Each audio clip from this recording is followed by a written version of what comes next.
Ooh, Paul, they had 27 turnovers, Philly did. How did they do this? I still don't know how to win. The only thing that I can come up with is they're just a more talented team. I mean, simple and plain. They played terrible. I mean, I don't remember the last time I've heard of somebody in a playoff game committing 27 turnovers. But then Miami comes around, they commit 20-plus turnovers. So they're just a more talented team. They have the better players.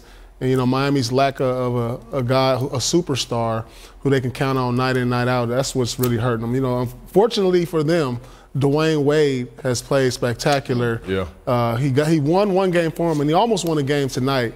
But they're just overall more talented than Miami. And I agree. I mean, that was my biggest takeaway, too. I said there's and I say this all the time, there's two types of teams in the NBA, one with the superstar and one trying to find one. Well, the Sixers have two of them. Miami doesn't have any. I mean, D-Wade played well, put the team on his back. He looked like the old D-Wade back in Miami again, but just not enough. I mean, when you're dealing with Embiid and you're dealing with this guy, Simmons, who, in my opinion, is the new era's Magic Johnson, ladies and gentlemen. Oh. But they just don't have enough. I mean, you talk about two generational guys in Philadelphia, and Miami doesn't have one. You know, D-Wade's on the back, he's on the back nine, if you will. And if you will. They gave him all he had. You got to give the Sixers credit, a young basketball team. When you play against Miami, even though they're not as talented as most teams, they're going to bring toughness and tenacity, and they're going to make it ugly. But the unique thing about the Sixers for me is when I look deeper into their roster, their international influence and how they play. A lot of dribble handoffs, a lot of drive and kick, a lot of cuts without the basketball. They have two American-born players amongst their most productive in J.J. Redick and Covington.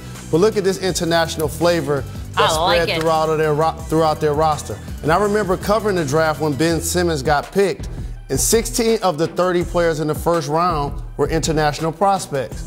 That's the most since 1973. So the game has changed. You see with Mirotic and the Pelicans, you've seen Bogdanovich with the Pacers, and the Sixers are a team that really embodies that. You know, one thing I really came away with from watching this game is the Sixers' lack of a go-to guy down the stretch. Now, Ben Simmons late in the game. Sixers. Yeah, a go-to guy. And what I mean by that, a guy who can create his own shot. Now, Ben Simmons down the stretch, he got a wide-open dunk down the middle.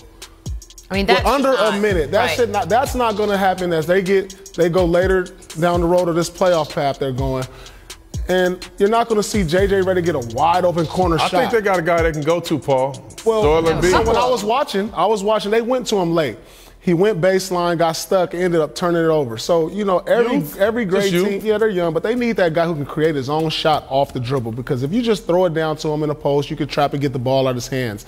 Who's going to be that guy when these moments come? See, they're just more talented than Miami. No, it was a close game. When there's a 1 to 2 point game with a minute to go, who do they go to? Paul, that's my point about talking about the international way they play. They don't play that way. It's because they're not playing the old school way that we grew up playing, where it's isolation ball, where it's only pick and roll, where it's only drop it down into the post. And they could do that if they chose to, and they could give it to Embiid. It's pass, cut, moves like your hair on fire. And then when you make a mistake, somebody gets an open shot. You know how the playoffs go, Chauncey. The deeper you go in the playoffs, all this passing, cutting and stuff, you're going to be scouted. And teams are going to take away a lot of things you do. You need that guy down the stretch, and every championship team has that.